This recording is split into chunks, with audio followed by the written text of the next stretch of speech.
Hello everyone, नमस्ते सबैजनालाई। मेरो नाम चाहिँ लीलाराज सुनार। तपाईहरु सबैजनालाई मेरो फेसबुक लाइभमा चाहिँ स्वागत छ हैन। र धेरै कुरा भन्दा पनि मुख्य कुरा चाहिँ समसामयिक विषयमा चाहिँ एउटा जागरुक युवा भएको हुनाले, राजनीतिक रूपमा पनि एउटा चेतनशील युवा भएको हुनाले चाहिँ आफ्नो धारणाहरू चाहिँ मैले पटक पटक चाहिँ फेसबुक एउटा हाम्रो यो इन्टरनेटको एक्सेस भएको उपयोग गर्न पनि खोजिरहेको छु हैन। र कुनै समय यो अवस्था थिएन है, मान्छेहरू आफ्नो मनमा लागेका कुराहरू आफूले अभिव्यक्त गर्न खोजेका सामाजिक दायित्व अथवा सामाजिक भावनाहरू चाहिँ हामीले चाहिँ व्यक्त गर्न नसक्ने माहौल थियो हैन। इतिहास कालदेखि नै हेर्ने हो भने नेपाल एकदमै परनिर्भर हुन एक हिसाबले चाहिँ अब तपाईहरुलाई चाहिँ म सकेसम्म आज यो नेपाल चाहिँ कसरी परनिर्भर भयो भन्ने कुरा चाहिँ थोरै भन्न गइरहेको छु हैन। तपाईलाई अब म हिन्दू वर्ण व्यवस्थादेखि रामायण, महाभारत, गीता, शिव पुराण, विष्णु पुराण, स्वस्तानी व्रत कथाहरू हैन का बारेमा क्रिटिकल एनालाइसिस पनि दिन सक्ने अवस्थामा चाहिँ छु नै हैन। तर पनि नेपाल चाहिँ कसरी परनिर्भर भयो भनेपछि हैन, यो हिस्टोरिकल इन्सिडेन्ट भन्ने एउटा आर्टिकल लेखेको छ हैन। हाम्रो डेभिड क्यामरुन बाल्की र सेडेन भन्ने दुईजना समाजशास्त्रीहरू हैन। उनीहरूले चाहिँ के भन्छन् भने चाहिँ समाजशास्त्री पनि हुन्, उनीहरू मानवशास्त्री पनि हुन् हैन। उनीहरू चाहिँ के कुरा भन्छन् भनेपछि नेपाल चाहिँ जब 2224 राज्यमा चाहिँ विभाजित राज्य थियो हैन, साना साना टुक्रा राज्यहरूको चाहिँ नेपालमा चाहिँ स्थापना र तिनीहरूको चाहिँ जुन त्यो कालीन समय थियो हैन, त्यस बखत चाहिँ के थियो भने चाहिँ एक अर्कासँग चाहिँ द्वन्द्व गर्ने, एक अर्कासँग चाहिँ रेसिपी बढाउने अथवा एक अर्कालाई चाहिँ सकेसम्म चाहिँ कब्जा गर्ने नियत चाहिँ त्यो बेला थियो। विशेष गरी ठुलो राज्यले सानो राज्यलाई चाहिँ कतै न कतै हेप्ने चेप्ने र अलिकति सकेसम्म शोषण गर्ने चाहिँ उसको भावना नियत झल्किन्थ्यो हैन। त्यो बखतमा चाहिँ के थियो भने चाहिँ अब हाम्रो यो नेपाललाई चाहिँ चारवटा विशेष गरी पहिचानकै आधारमा हेर्ने हो भने पनि नेपालमा बिचट्टै चारवटा पहिचानहरू हामीले देख्न सक्छौं हैन। एउटा खस सभ्यता थियो हैन, जुन चाहिँ हामी चाहिँ नारायण नदी भन्दा पारीको खोलाले नै छुट्टाएको छ नेपालको त कतिपय भूभाग जिल्लाहरू हैन। अब अञ्चल प्रदेशहरू सबै नामाकरण नै खोला नाला हिमालहरूबाट भएको हुनाले चाहिँ नारायणी नदीको पारी चाहिँ खस साम्राज्य र नारायणी नदी भन्दा पूर्व चाहिँ किरात सभ्यता थियो हैन। त्यो किरात सभ्यता फेरि यो पहाडमा एक्जिस्ट गर्छ हैन। तर तराईको व्यवस्था हेर्ने हो भने पूर्वमा चाहिँ तपाईको गौतम बुद्धको पनि इतिहास देख्न सकिन्छ हैन। बिच मिडमा पूर्वमा तपाईको हाम्रो जानकी मन्दिर हैन, मिथिला सभ्यताहरू हेर्न सकिन्छ। पश्चिममा गयो भने हामीले थारूहरूको सभ्यता हेर्न सकिन्छ। दङ्गे शरण चौधरी भनेर त दाङकै जिल्लाको नाम नै राखिदिरहेको छ हैन। तसर्थ यी कुराहरू चाहिँ यथार्थ हुन्। त्यो बेला चाहिँ के भयो भने चाहिँ अनि यिनी साना साना राज्यहरू थिए, त्यही मनमोटाव हुन्थ्यो। तर जब यो हाम्रो गोर्खा युनिफिकेसन भन्ने कुरा भयो हैन, त्यसपछि चाहिँ के भयो भने चाहिँ अब पृथ्वीनारायण शाहको चाहिँ यहाँ भूमिका अथवा उनको नाम अथवा उनलाई जति जोडेर इतिहास बनेको छ यो चाहिँ यहाँनिर चाहिँ किन आउँछ भने चाहिँ यो चाहिँ उनको पालामा भएको हो हैन। तपाईको पृथ्वीनारायण शाहले चाहिँ के भन्छ चाहिँ गोर्खा चाहिँ विस्तार गरे, गोर्खा राज्यलाई चाहिँ फैलाए हैन। पूर्व मेचीदेखि पश्चिम महाकालीसम्म चाहिँ त्यसको चाहिँ हाम्रो क्षेत्र पर्यो। सबैजनालाई स्वागत छ है। नमस्ते Deepak BC brother, hello, how are you?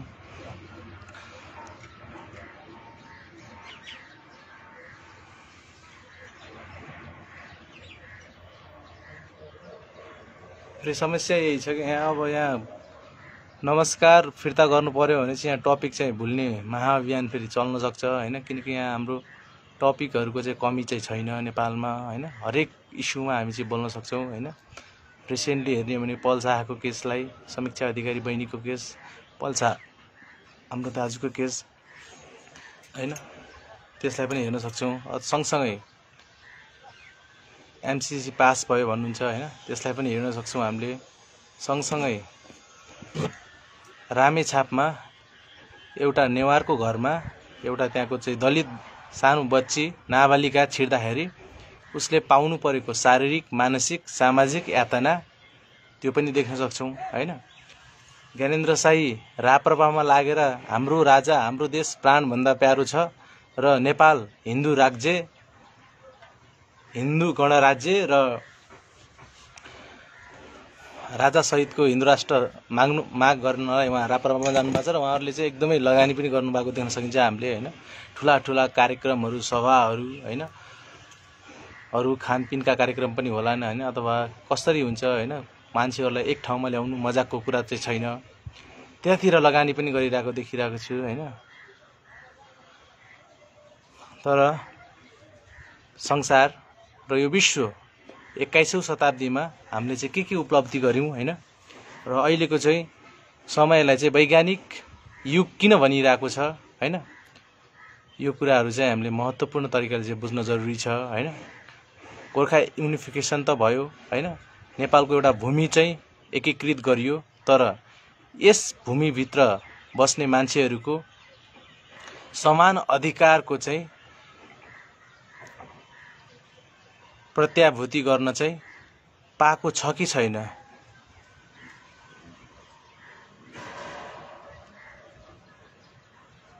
नमस्ते सर, नमस्ते दीपक ब्रदर, नमस्ते।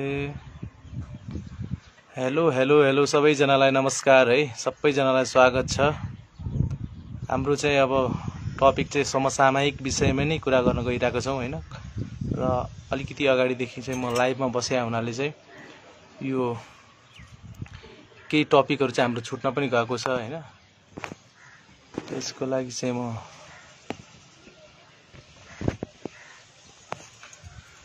क्षमा प्रार्थी छु। हामीले कुरा गर्दै जान सक्छौँ हैन साथीभाइहरू। त तपाईहरुको टपिक चाहिँ यदि इन्ट्रेस्टेड हुनुहुन्छ भने हामी छलफल गरौँ न त, के छ र हैन। अब आजको यो बिदाको दिन थियो, म यसो कपडा सपडा पनि धोऊँ भन्ने हिसाबले चाहिँ लागि परिरहेको छु हैन। एकछिन कपडा भिजाइदिएर अब केही समय चाहिँ म साथीभाइहरूसँग जस्तो आज बोल्ने प्र्याक्टिस गरौँ भन्ने हिसाबले चाहिँ लाइभमा आएको छु हैन। त्यसपछि चाहिँ गोर्खा युनिफिकेसनको मामलामा चाहिँ पृथ्वीनारायण शाहलाई चाहिँ बधाई, धन्यवाद हैन। उनको नाम, उनको जुन तरिकाले उनले चाहिँ एउटा सिङ्गो ल्यान्डको चाहिँ एउटा भाषा र एउटा चाहिँ भूगोललाई चाहिँ जोड्ने काम गरेका छन्, त्यो एकदमै प्रशंसनीय छ हैन। त्यसलाई चाहिँ हामीले एप्रिसिएट गर्नै पर्छ। त्यसकै उपलब्धिमै टेकेर, त्यसकै चाहिँ निर्माणमै टेकेर हाम्रो जति पनि अब समाजवादका प्र्याक्टिसहरू नेपाली भूमिमा भइरहेका छन् हैन। समाजवाद भनेको खालि नेपालमा मात्रै होइन कि संसारभरि नै प्रचलनमा आएको शब्द हो हैन। समाजवादको विचारधारा व्यापक छ। समाजवादले चाहिँ सधैँ समाजलाई नै केन्द्रमा राखेर हक हित हैन, आफ्ना चाहिँ एजेन्डाहरू, आफ्ना चाहिँ भिजनहरू, आफ्ना चाहिँ दैनिक क्रियाकलापहरू हरेक कुरामा चाहिँ यसले चाहिँ मद्दत गर्छ हैन। त्यही भएर समाजवादको प्र्याक्टिस र समाजवाद भने के हो भन्ने कुरा हामी सबैजनाले चाहिँ आजकै दिनदेखि चाहिँ बुझ्न अति नै आवश्यक छ हैन। यो राजनीतिक चेतनशील प्राणी भइसकेपछि यो हामीले किन पनि जरुरी छ भने चाहिँ हामी 21औं शताब्दीमा छौँ हैन। संसार अहिले सिङ्गो एउटा घर, गाउँ हैन, ग्लोबल भिलेज त्यस्ता कन्सेप्टका कुरा आइरहेका छन्। Millennium development goal, sustainable development goal भन्ने जस्ता विचारधाराहरू पनि आइरहेका छन्। यिनी भनेका के हुन् हैन, संसारबाट चाहिँ गरिबी र भोकमारी कसरी हटाउने, संसारबाट चाहिँ महिलाहरूलाई चाहिँ आत्मनिर्भर, महिलाहरूलाई चाहिँ एउटा शक्तिशाली अथवा समानताको विचारधारा अथवा समान अधिकार चाहिँ प्रत्याभूति चाहिँ कसरी गराउने हैन। संसारमा चाहिँ फैलिरहेको यो विश्व कोरोना महामारी छ हैन, डिफ्रेन्ट अरू भाइरल डिजिजहरू छन्, HIV एड्सहरू छन् हैन, ट्युबरक्लोसिसहरू छन्। यिनीहरू चाहिँ कसरी चाहिँ हाम्रो समाजबाट निर्मूल गर्ने, हामीले चाहिँ खोला नाला समुद्रहरू कसरी चाहिँ सफा गर्ने, अथवा हामीले फोहोर चाहिँ त्यसमा नफाल्ने, अथवा हाम्रो टेरिटोरीको हाम्रो जमिनको चाहिँ हैन गुणस्तर अथवा हामीले त्यसमा लगाउने फलफुलहरूलाई अथवा सागसब्जीहरू अथवा अन्नहरूको चाहिँ ग्रेन रिभोल्युसन त्यस्ता कन्सेप्टहरू आइसकेका छन्। तर एउटा रियालिटी कुरा चाहिँ के छ भने चाहिँ नेपालमा बेकुफहरू, अनपढहरू, गवारहरू र नितान्त एकदमै व्यक्तिगत स्वार्थमा लागेका मान्छेहरू चाहिँ नेपालको चाहिँ बागडोर चलाएको अथवा नेपालको चाहिँ हरेक ठाउँमा चाहिँ हैन उनीहरूको वर्चस्व भएको अथवा त्यसमा चाहिँ पुँजीवादको चाहिँ अझ सपोर्टिभ रोल भएको हुनाले चाहिँ यो सम्भव भइरहेको छ नेपालमा। तसर्थ र एउटा कुरा बुझ्नै पर्ने कुरा चाहिँ के छ भने चाहिँ युरोप अमेरिकामा जुन तरिकाले पुँजीवादको विकास भएको छ हैन, इन्डस्ट्रियलाइजेसन हैन, औद्योगिकरणको विकास भइरहेको छ हैन, नेपालको परिप्रेक्ष्यमा चाहिँ चोरी चकारी गरेर पुँजीवादी व्यवस्थालाई चाहिँ बचाइराख्ने हो कि जग्गा जमिनहरू चाहिँ बेचेर, खोला नाला बेचेर, हिमालहरू बेचेर, मानवता बेचेर हैन, धर्मै बेचेर अथवा के बेच्नुपर्ने हो बेचेर हो कि हैन, फटाई गरेर हो कि हप्ता असुली गरेर हो कि त्यसरी चाहिँ पुँजीवाद ल्याउने यदि प्र्याक्टिस हुन्छ भने यो नितान्त अवैज्ञानिक छ। यो चाहिँ एक्सेप्टेबल छैन हैन। संसारका पुँजीवाद औद्योगिकरण भनेको साँच्चीकै वास्तविक जीवनमै ठुला अन्वेषणहरू गरेर ठुला चाहिँ रिसर्चहरू गरेर ठुला चाहिँ इनोभेसनहरू गरेर हैन, साँच्चीकै त्यहाँ चाहिँ उद्योग कल कारखानाहरू चाहिँ स्थापना गरेर हजारौं मान्छेलाई रोजगार दिएर हैन, हजारौं रिसर्चहरू गरेर हजारौं चाहिँ ज्ञानहरू चाहिँ त्यहाँ चाहिँ सङ्कलन गरेर हैन, रियालिटीमै चाहिँ त्यो चाहिँ ल्याएको कुरा हो हैन। जसले चाहिँ उनीहरूको प्रोपर्टी इभ्यालुएसन गर्ने हो भने पनि उनीहरूको कति छ नेट हैन, उनीहरूको इन्डस्ट्री, उनको कल कारखाना, उनको मेसिनहरू, उनको बौद्धिक लगानी हैन कति छ प्रष्ट भन्न सकिन्छ। तर नेपालमा पुँजीवाद भनेको जति पनि धनी वर्गहरू छन् उनीहरूले वास्तविक जीवनमा गरेको काम चाहिँ केही देखिएको छैन हैन। इतिहास कालदेखि नै राजा महाराजा र राणाको पालादेखि नै नेपालको भूमिलाई जुन वर्गीय रूपमा पनि भूमिपति र श्रमिकको कुरा आउँछ हैन, त्यस बीचको कालखण्डलाई हेर्ने हो भने पनि जुन वृत्ता प्रथा थियो जसले चाहिँ ल राणाहरूले चाहिँ के पनि गरेको छ रहेछ भने नेपालमा मेरो जेठी सासूलाई यो ललितपुरको त्यो उतापट्टि छम्पे साइडतिर सबै उहाँको नाममा ल ठिक छ पास भयो किनकि उनीहरूको अन्डरमा छ हैन। मेरो जेठो छोरालाई चाहिँ काठमाडौँ उपत्यका, मेरो माइलो छोरालाई चाहिँ जुम्लाको एउटा सिन्जा, मेरो सासूलाई यतापट्टिको त्यो चुरेको डाँडाको यतापट्टिको त्यो समथर धान मैदान हैन। त्यस्ता किसिमका विचारधाराहरूले चाहिँ अगाडि बढेको र भूमिको मामलामा पनि यसले चाहिँ भूमि अधिकार भू स्वामित्वको मामलामा यस किसिमका विचारधारा र प्र्याक्टिस र कार्यान्वयनले गर्दा जुन अहिलेको समयमा पनि हामीले भोग्नु परेको पीडा, हामी चाहिँ आफ्नै नेपाली नागरिकता बोकेर पनि नेपाली भूमिमै भूमिहीन भएर हिँड्नु परिरहेको व्यथा हैन, हामीलाई चाहिँ न सरकारले न स्थानीय जनसमुदायले अथवा मानव जातिले नै जुन तरिकाले एउटा वर्गीय रूपमा यो गन्जागोल हुने महाअभियान नेपाल सरकारको नेतृत्वमा र नेपाली जनताकै नेतृत्वमा यसलाई चाहिँ अहिलेसम्म बचाइरहेको, स्थापना गरिरहेको र यो बीचमा हामीले चाहिँ नलेज ग्याप गरेको माहौलले गर्दा हामीले चाहिँ नलेज ज्ञानको प्रसारण, सत्य तथ्य के हो, इतिहासदेखि धर्मका कुराहरूदेखि विज्ञानका कुराहरूदेखि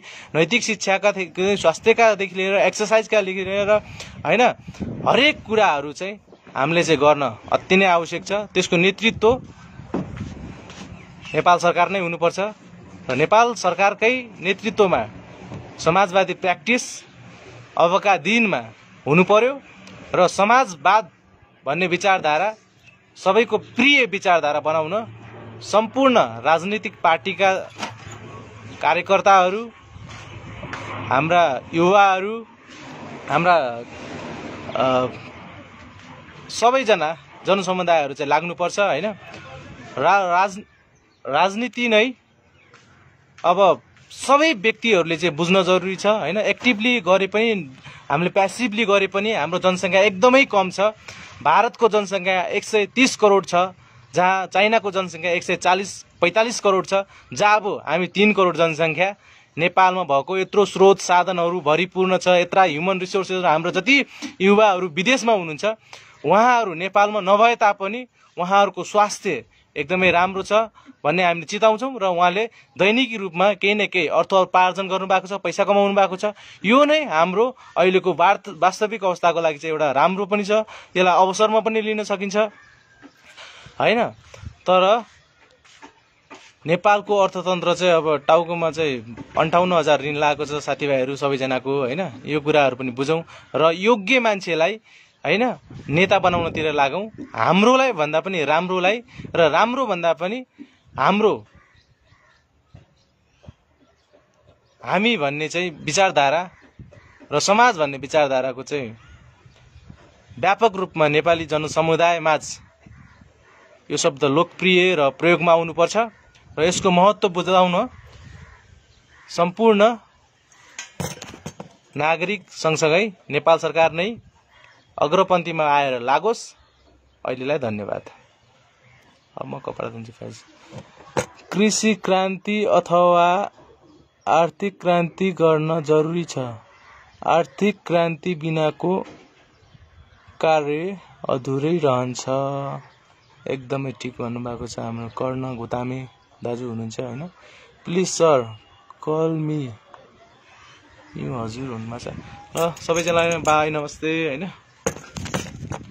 र एउटा कुरा, अब राजाहरूको पालामा चाहिँ यो दलितहरूलाई चाहिँ जातीय छुवाछुत तथा भेदभाव गर्न चाहिँ अपराधै हो भनेर चाहिँ भन्नुभएको छ। तर वास्तविक अहिलेको अवस्थामा चाहिँ यो जातीय छुवाछुत तथा भेदभाव 2019 सालमा चाहिँ राजा महेन्द्रले नेपालबाट उन्मूलन गर्ने उद्देश्यका साथ नीति तथा कार्यक्रमहरू र एक्सन चालेको कुरा यथार्थै हो हैन।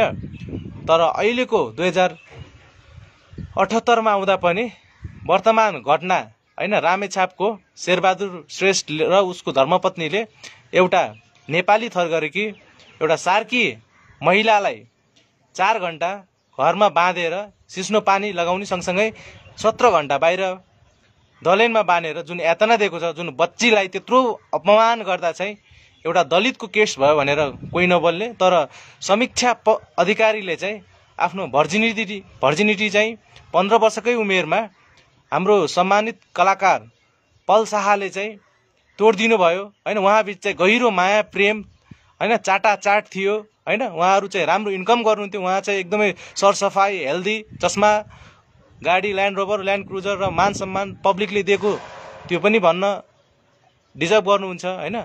तर कुराकानी त्यस्तै हो। पल शाहको केसलाई चाहिँ सिरियसली लिने, तर के अरे हाम्रो त्यो बिचारी बहिनी, एउटा दलित बहिनीको चाहिँ कुरालाई चाहिँ उसले जातीयताका कारणले, उसले जात दलित भएकै कारणले पाएको चाहिँ यातना, पीडा र सामाजिक बहिष्कारलाई चाहिँ अनदेखा गर्ने जुन नेपालीहरूको बानी प्रचलन र जुन व्यवहार हाम्रो समस्या होइन, बाल अगाडि बढ्दै गर्छ भन्ने जुन एजेन्डा छ, यो नितान्त व्यक्तिगत नभएर सी राइट मिल्सले भनेको जस्तै यो सोसियोलोजिकल इमेजिनेसन अनुसार यो व्यक्तिको समस्या नभएर यो एउटा समुदायको पनि समस्या हो।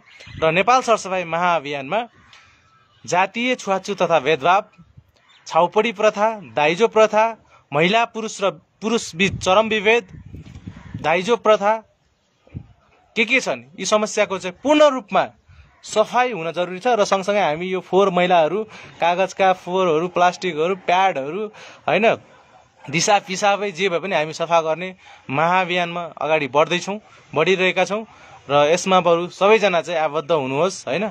धन्यवाद।